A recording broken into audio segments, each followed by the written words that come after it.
What's up, everybody? We're back to course review time, and today we are at South Hills in Lebanon, Pennsylvania. I'm going to show you the front nine today, and then again, if you guys are interested, I'll come back and do a back nine. But starting off, we have hole one, which is 340 feet. We're doing the short layout, by the way. I can also come back and do the long layout if you guys want. But we have 340 feet, and there's two different gaps mainly. There's this main gap in the middle here that you see, and then on the right side, there's a secondary hyzer gap. Personally, I like going for a forehand down the middle, but you can also do a turnover, but I'll kind of show you guys what that looks like. For this shot, I like going with the Mad Cat on a forehand, just straight down the gut.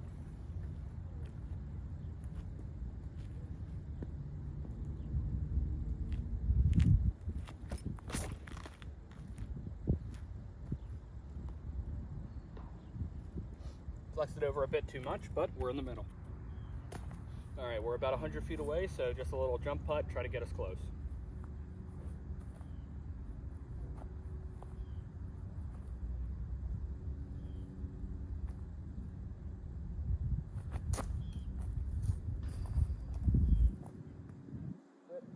Perfect.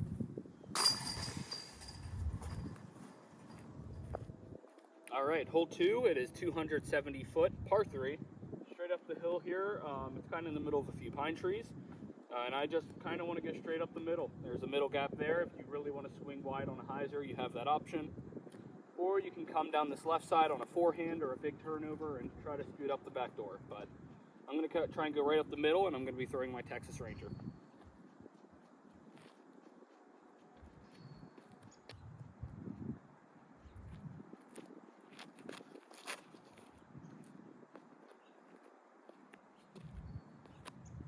Pulled that way over.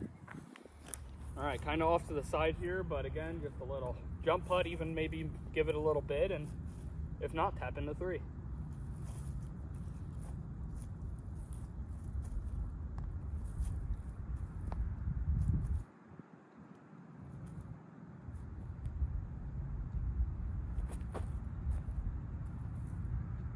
On to hole three, it is 340 foot, par three. Basically, the only gap you have is straight in front of you, kind of down that tunnel of trees, where you can kind of see there's some branches framing up the top.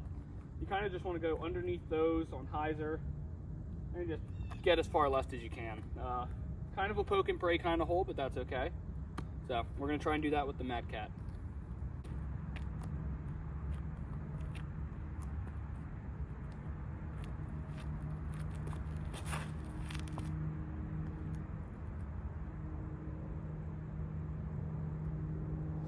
We missed the initial gap on the right, but I think we turned out okay. All right, we didn't land too bad. We're probably 70-ish feet from the basket, so I want nothing to do with running this. There's a drop off right behind that rock, so instead I'm just gonna lay up to basically right up against it, take my three. It is not worth running and potentially getting a 4 or a 5.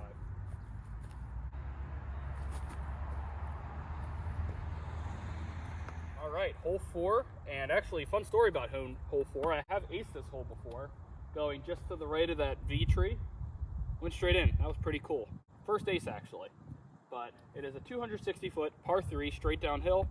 I'm now going to be going with the armadillo and kind of just going straight at it, or at least I plan to.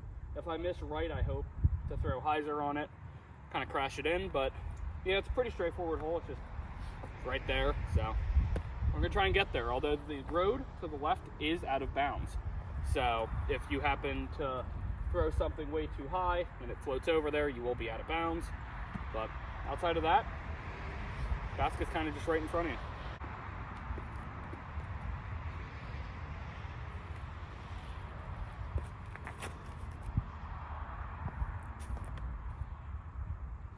Yeah, this is just gonna be another jump putt.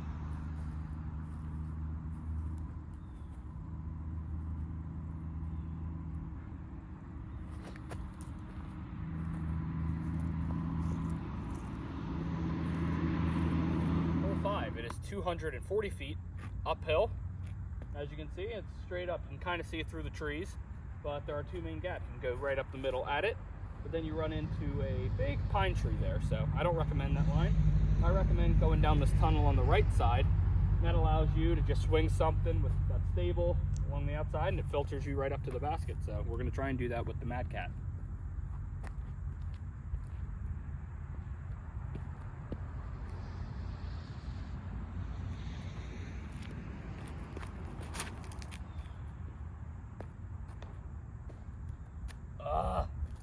Alright, obviously I hit a tree, so basket's straight up there.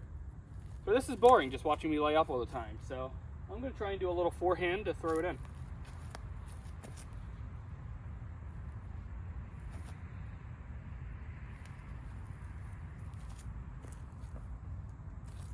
And I ended up laying up anyway, so that's cool. Alright, we're on to hole 6, 267 feet. It's right where you can see kind of the crest of the hill. It cuts down pretty hard. In the basket, you can kind of see a dead pine tree in the background there. The basket's right at the base of that. So really, you just want something straight and just land flat, basically. So we're going to try and do that.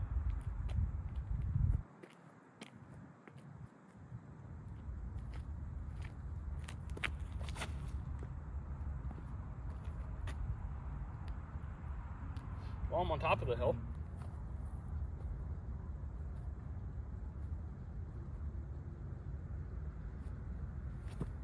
Oh my gosh. Alright, hole 7, 280 feet, 285 feet. Par 3, it's just around the corner. Yeah, that's all there is to it. I try to do a little skip play once I get down toward kind of by that bench, but a little short of that bench. I like to skip up and around the corner, so we're going to try that.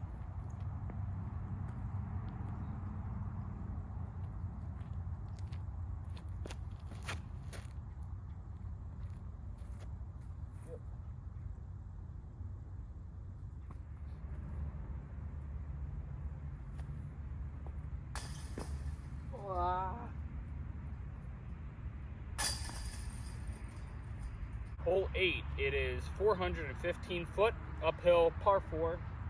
Basically where that brush line is down there, the basket is in that area, just a little bit on the left side. So it's kind of just, I mean, sure you have to hit this initial gap, but outside of that, it's kind of bombs away. So we're going to see how far we can get this curl.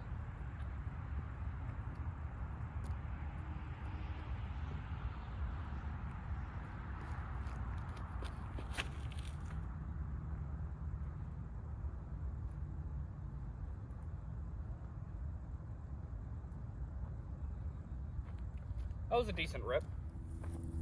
All right, we got a ways up here. We're next to this nice, beautiful tree. So, here we go. Let's see if we can throw it in for eagle. That'd be pretty fun.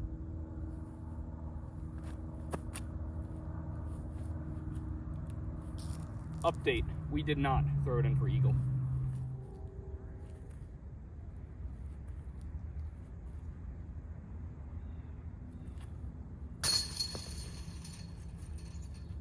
Right, 240 feet. The basket, you can't see it, it's a blind shot, but it's just over the crest of the hill, probably 120 feet past that. You're kind of aiming just to the left of those two split trees in the middle, and it's straight back from that. So I like going on this right side and just kind of hyzer crash in, so that's what we're going to try. But there's also a line that I'll show of going left gap and kind of having it work right.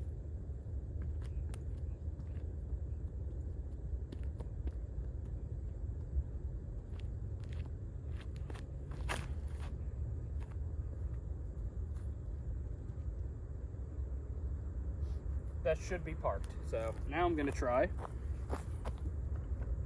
I'm going to try the left gap and get it to flip and go right.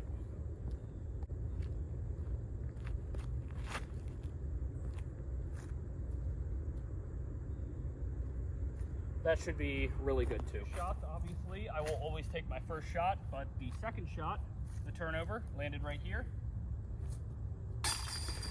And then my first shot, the hyzer line,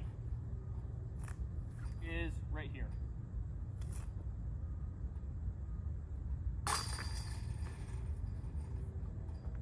So both are very viable options if you want to go for that, but yeah, that is all for the front 9. I hope you guys enjoyed. Let me know if you want me to come back and do the back 9, but yeah, if nothing else, just feel free to like, comment, share, and hopefully subscribe, because if you want to see more content of me failing and sometimes succeeding, then join the club.